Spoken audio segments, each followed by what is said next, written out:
مزید Islamic videos کے لیے ہمارے چینل حقیقت اسلام کو سبسکرائب کریں۔ قل کا مطلب ہے اے نبی فرما دو۔ جب اللہ کہلوا رہا ہوتا ہے، خدا کہلوا رہا ہے، نبی اکھواندہ پہ، خدا اکھواندہ پہ ہے تو نبی آدھا پہ ہے۔ تو علماء مفسرین فرماتے ہیں جب پورے قرآن میں اللہ رب العالمین جہاں جہاں کل کا لفظ ارشاد فرماتا ہے تو اس کا مطلب یہ ہوتا ہے کہ کل کے بعد آنے والا مضمون بہت اہم ہے۔ مثلاً مسلمان ہونے کے لیے توحید بڑی اہم ہے۔ توحید نہ ہو تو بندہ مسلمان توحید کے بغیر نہیں ہو سکتا۔ توحید کا ذکر جب آیا تو پہلے کل فرمایا قل هو اللہ احد، اے میرے محبوب آپ فرما دو اللہ ایک ہے۔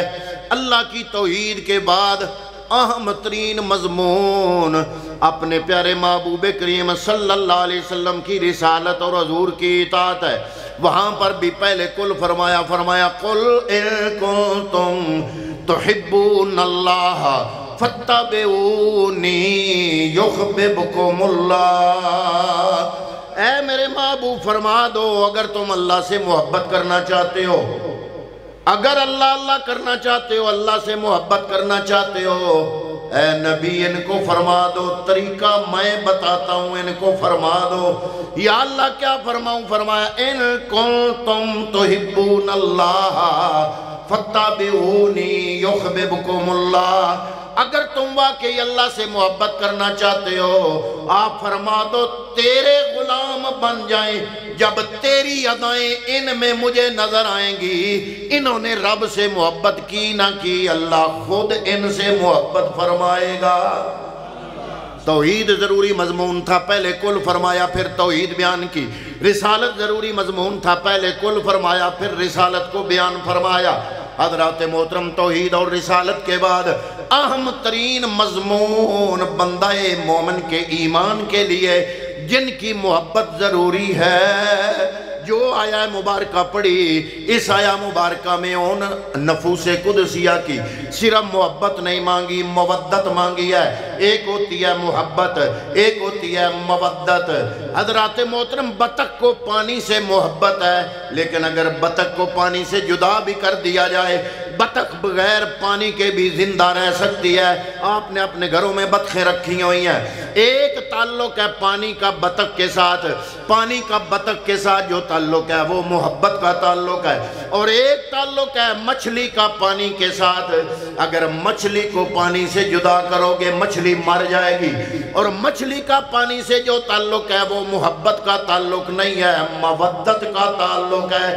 اللہ رب العالمین نے فرمایا قل، اے میرے محبوب فرما دو اللہ اور اللہ کے رسول کی محبت کے بعد ایمان کی سلامتی کے لیے جن لوگوں کی محبت زیادہ ضروری ہے ان کی محبت رب نے اس آیت میں بیان فرمائی۔ فرمایا قل لا اسألکم علیہ اجرا الا المودۃ فی القربى، اے میرے محبوب ان سے فرما دو یا اللہ کیا فرماؤں؟ اب رب فرما رہا ہے، رب کہلوا رہا ہے، محبوب کہہ رہا ہے، یا اللہ کیا کہوں؟ فرمایا لا اسألکم علیہ اجرا، میں اس شے پر تم سے کوئی اجر نہیں مانگتا۔ اے اللہ کے رسول کس شے پر کوئی اجر نہیں مانگتا؟ فرمایا میں نے جو تمہیں کلمہ دیا اس پہ کوئی اور قیمت نہیں مانگتا، قرآن دیا اس پہ کوئی قیمت نہیں مانگتا، تم گناہوں کی آلودگی میں لتھڑے ہوئے تھے، تمہیں ستھرا صاف اور پاک کیا، تم سے اس پر کوئی اجر نہیں مانگتا۔ تم ظلمتوں کے اندھیروں میں بھٹک رہے تھے، وہاں سے اندھیرے مٹائے، تمہیں حق کی روشنی اور اجالا عطا کیا۔ تمہارے دل میں غلاظتیں اور نفاستیں تھیں، غلاظتیں تھیں، آلائشیں تھیں، گناہوں کی وہ پاک کر کے میں رب کے رسول نے تمہارے دلوں میں اللہ کی محبت کا دیا جلایا، اسلام کی روشنی کا دیا جلایا۔ تم جہنم کی گھاٹیوں کا ایندھن تھے، وہاں سے نکالا جنت کے اندر پہنچایا۔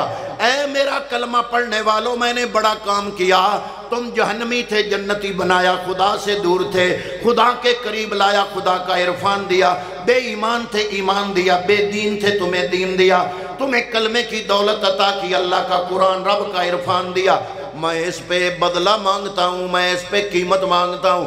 یا رسول اللہ کیا قیمت؟ فرمایا درہم دینار نہیں مانگتا، سونا چاندی نہیں مانگتا، دنیا کی کوئی خواہش نہیں مانگتا، کلمے کی قیمت ایک ہی صورت میں مانگتا ہوں، لا اسألکم علیہ اجرا الا المودۃ فی القربى۔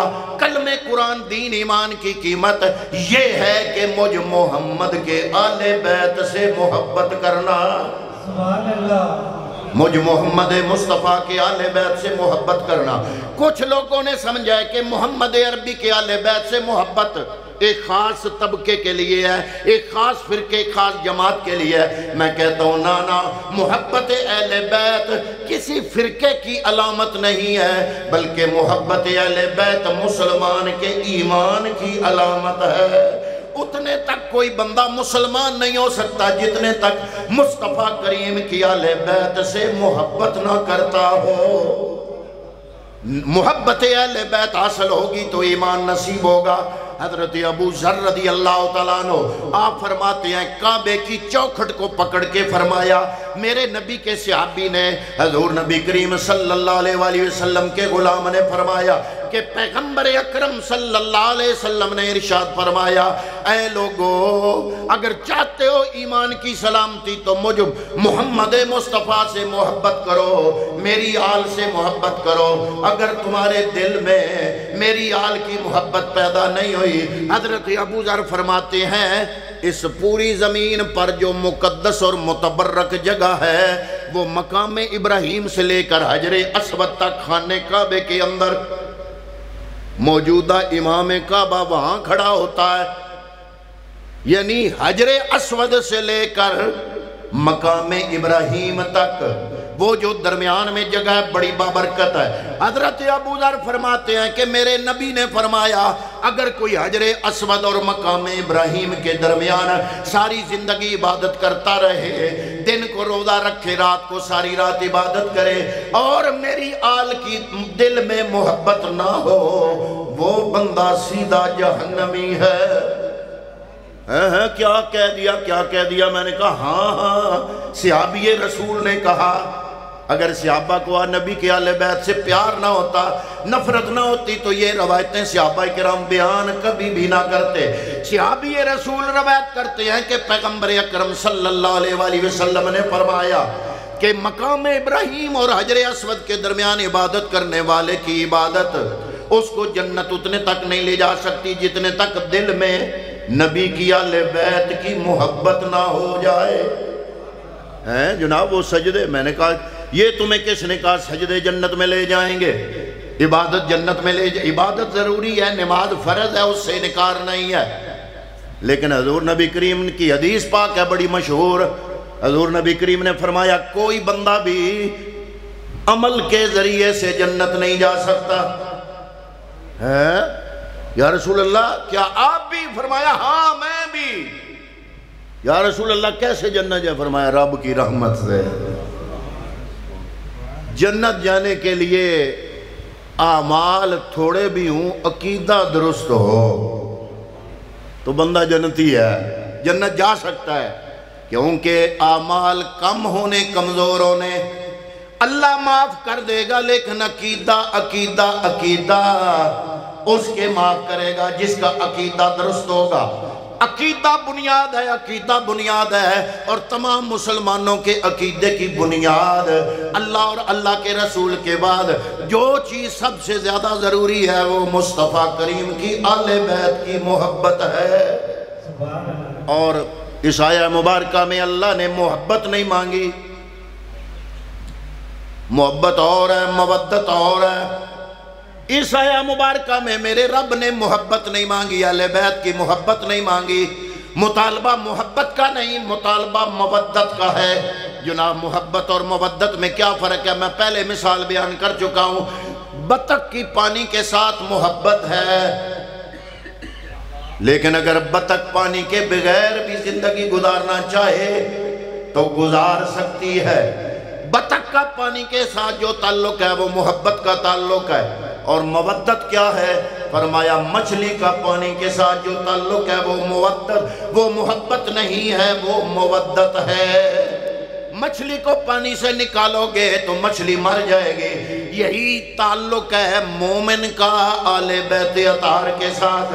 اگر بندہ مومن کے دل میں میرے نبی کی آل بیت کی محبت ہوگی تو بندہ مومن ایمان والا ہوگا، اور اگر یہ محبت ختم ہو گئی تو بے ایمان ہو جائے گا، اس دنیا سے ایمان کی دولت لے کے نہیں جا سکتا۔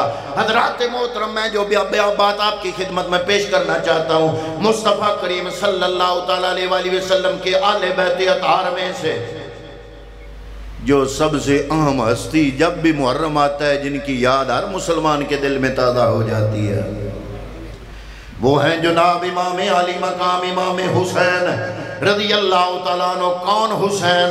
مومنوں کے دل کے چین حسین۔ کون حسین؟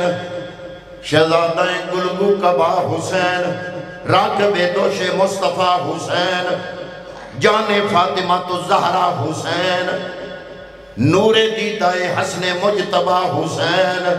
بلکہ پیغمبر نے فرمایا الحسین منی وانا من الحسین۔ یا رسول اللہ صلی اللہ علیہ وسلم، یہ کیا فرما دیا آپ نے؟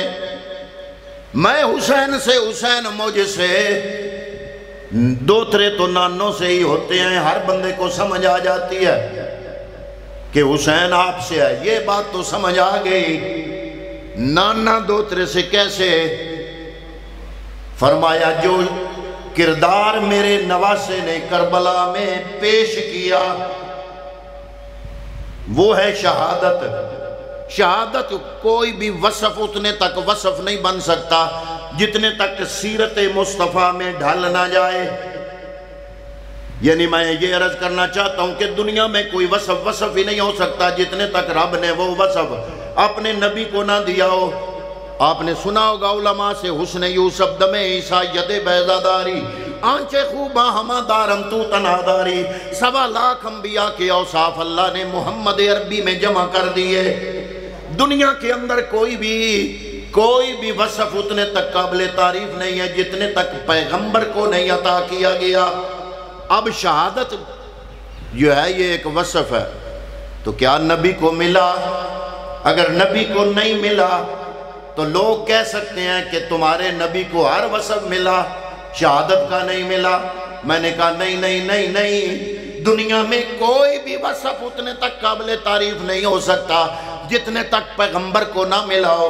اس نے کہا کہ پھر شہادت تو تمہارے نبی کو نہیں ملی۔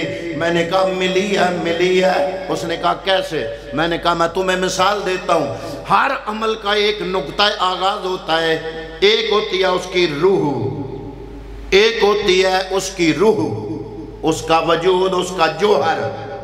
اس عمل کا ایک جوہر ہوتا ہے، ایک ہوتی ہے اس کا مغز، اس کی روح، اور ایک ہوتی ہے حیات قضائیہ۔ مثلا نماز ہے نا، نماز، توجہ فرمائے میری طرف، یہ باتیں ہوتی رہتی ہیں، آپ سارے میری وہ انتظامی ہیں، آگے آ جائیں، اٹھ کے آگے آ جائیں، اٹھ کے، میں تقریر روکتا ہوں، آپ اٹھ کے آگے آ جائیں تاکہ آنے والوں کو تکلیف نہ ہو۔ ماشاءاللہ، جزاک اللہ آپ کو جزائے خیر دے۔ تو میں عرض کر رہا ہوں کہ جناب عمل کے لیے 2 چیزیں ضروری ہیں۔ عمل کے لیے اب تھوڑی سی چونکہ حرکت ہوئی، میں عوام سے بلواتا نہیں ہوں، میں خود بولتا ہوں، لیکن اب چونکہ تھوڑی سی توجہ ہٹی ہے اب آپ سے بلوا رہا ہوں۔ عمل کے لیے کتنی چیزیں ضروری ہیں؟ 2۔ سارے بولے کتنی؟ 2۔ ایک ہوتی ہے اس عمل کی روح، ایک ہوتا ہے اس عمل کا جوہر، ایک ہوتی ہے حیات قضائیہ۔ اب نماز اللہ کی عبادت ہے، اس کی روح اور اس کا جوہر کیا ہے؟ اللہ کا ذکر اس کا جوہر ہے، اور اس کی حیات قضائیہ کیا ہے؟ بندے کا قیام ہے، تکبیر تحریمہ ہے، رکوع ہے، سجدہ ہے اور تشہد ہے، یہ اس کی حیات قضائیہ ہے۔ اسی طرح شہادت ایک اچھا عمل ہے، ایک ہے اس کی روح اور ایک ہے حیات قضائیہ۔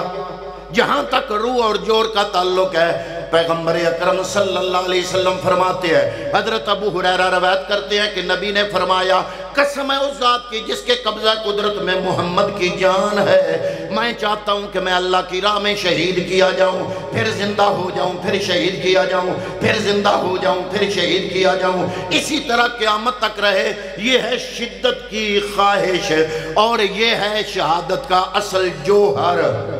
اور دوسرا ہے حیات قضائیہ۔ اب حیات قضائیہ کو پورا کرنے کے لیے ضروری تھا کہ پیغمبر کا جسم کسی میدان جنگ میں جاتا، کافروں کی طرف سے حملہ ہوتا، آلہ جنگ لگتا، خون بہتا، پیغمبر زخمی ہوتے، روح نکلتا۔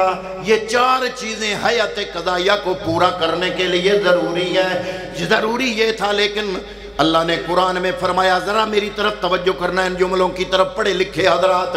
اللہ نے قرآن میں فرمایا واللہ یعصمک من الناس، اے میرے محبوب اللہ نے ساری کائنات پر تمہیں تکلیف دینا حرام کر دیا ہے۔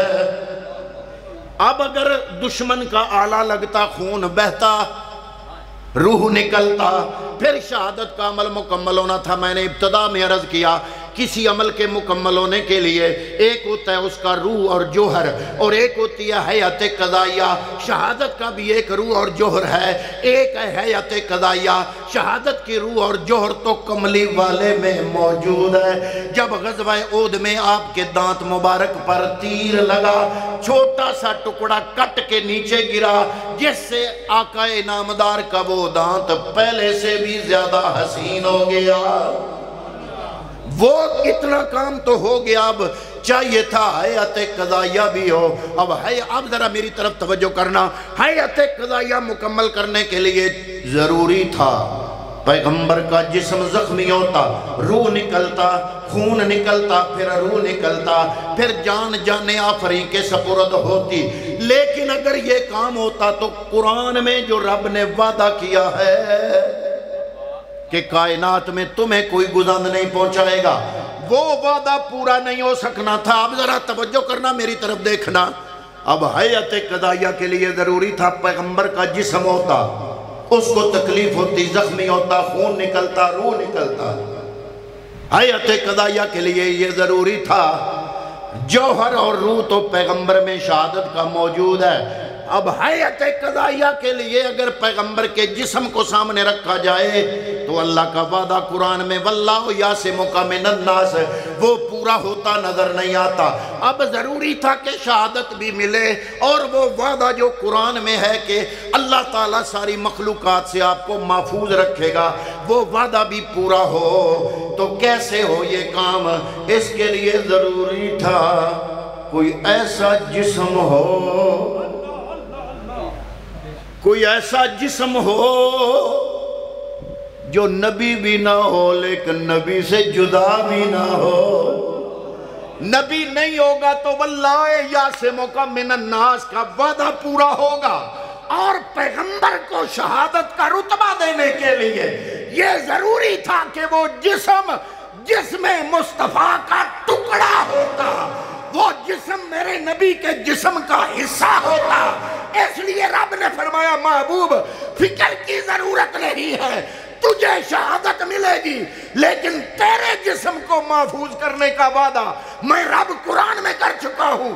جسم وہ ہوگا جو تجھ سے جدا نہ ہوگا، شہید وہ ہوگا، دار حسین کا کربلا میں ہوگا، سر حسین کا شام میں ہوگا، شہادت حسین کی پیغمبر ارشاد فرمائے گا الحسین منی وانا من الحسین۔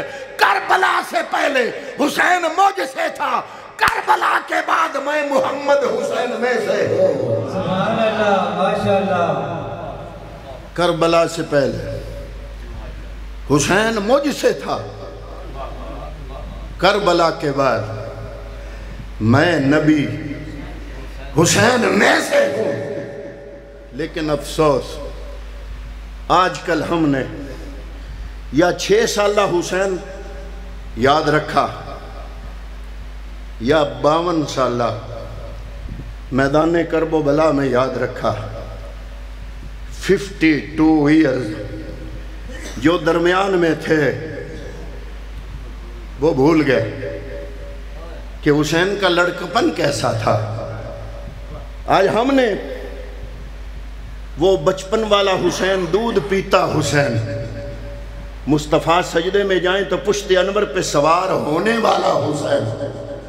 اچھا مجھے بڑی عجیب بات ہے، سمجھ نہیں آتی کچھ لوگوں کی، وہ کہتے ہیں نماز میں نبی کا خیال آ جائے تو نماز ٹوٹ جاتی ہے،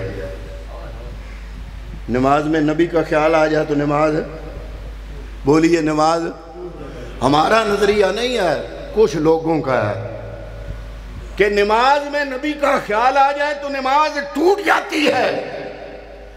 میں نے کہا جب نبیوں کا امام 1.25 لاکھ انبیاء کا سردار سجدے میں تھا، حسین کھیلتے کھیلتے آئے تو پشت انور پہ سوار ہو گئے، اب نبی ہے سجدے میں، مصطفیٰ پڑھ رہا ہے سبحان رب جلالہ سبحان رب جلالہ سبحان رب جلالہ، جب سر اٹھانے لگا تو جبریل آ گیا، یا رسول اللہ رب فرما رہا ہے سجدہ بھی میرا، تسبیحیں بھی میری، حسین بھی میرا، جتنے تک حسین خود نہ اترے سجدے سے سر نہیں اٹھانا۔ نبی کے دل میں حسین کا خیال آیا ہوگا کہ نہیں؟ لوگ کہتے ہیں نماز میں نبی کا خیال آ جائے نماز ٹوٹ جاتی ہے، نبی فرما رہا ہے کہ میری نماز مکمل ہی اس وقت ہوئی جب حسین کا خیال آ گیا۔ قادر خدا کی ذات ہے، قدرت حسین ہے، قادر خدا کی ذات ہے، قدرت حسین ہے، سب حقیقتوں کی حقیقت حسین ہے، اور سجدے کو طول دے کے سجدے کو طول دے کر بتایا رسول نے میری نماز سے افضل حسین ہے۔ یا رسول اللہ صلی اللہ علیہ وسلم، حسین میرا، تسبیحیں میری، سجدہ میرا، جتنے تک حسین نہ اترے تم نے سر نہیں اٹھانا۔ 72 مرتبہ پڑھا سبحان رب جلالہ سبحان رب جلالہ سبحان رب جلالہ۔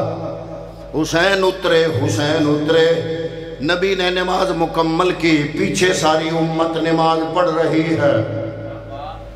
یہ عجیب بات ہے، جماعت تھی، جماعت میں نبی کا سجدہ لمبا تو ساری امت کا بھی لمبا، بتا دیا ہے، امت میں سبق دے رہا ہوں کہ حسین وہ ہے جس کے لیے سجدہ لمبا کیا جا سکتا ہے۔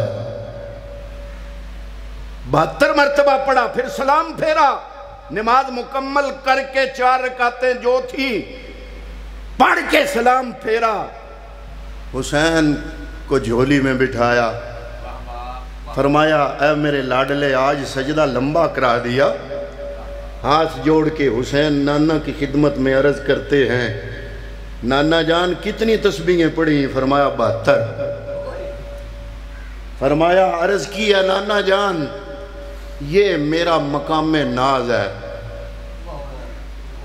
کہ میری وجہ سے میرا ناز ہے یہ کہ عام سجدہ نہیں، کسی ولی کا سجدہ نہیں، داتا علی اجویری کا سجدہ نہیں، غوث سمدانی کا سجدہ نہیں، صحابہ کا سجدہ نہیں، کسی اور نبی کا سجدہ نہیں، سجدہ اس کا جو 1.25 لاکھ نبیوں کا امام ہے، وہ لمبا کرایا، 72 پڑھوائیں۔ یہ ہے میرا مقام ناز، اور ہر ناز کی نیاز دینی ہوتی ہے۔ یہ میرا مقام ناز ہے، اس کی نیاز کربلا میں دوں گا۔ اے حسین کیسے؟ فرمایا میری وجہ سے 72 تسبیحیں پڑھی، میں 72 تن کٹا کے سجدہ بچا جاؤں گا،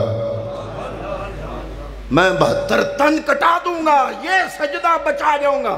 اور نانا جان آپ نے تو سر اٹھا لیا نا، یہ میرا مقام ناز ہے، میں سر رکھ دوں گا، سر اٹھاؤں گا نہیں۔ حسین کا سجدہ تو اب بھی جاری ہے، حسین نے سر سجدے میں رکھ دیا، حسین نے ابھی تک سر نہیں اٹھایا۔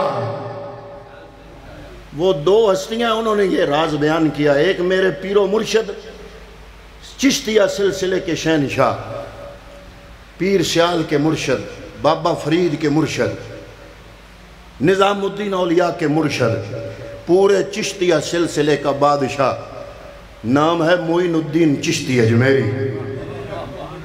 ایک انہوں نے انتہا کی، انہوں نے کہا شاہ است حسین، بادشاہ است حسین، دین است حسین، دین پناہ۔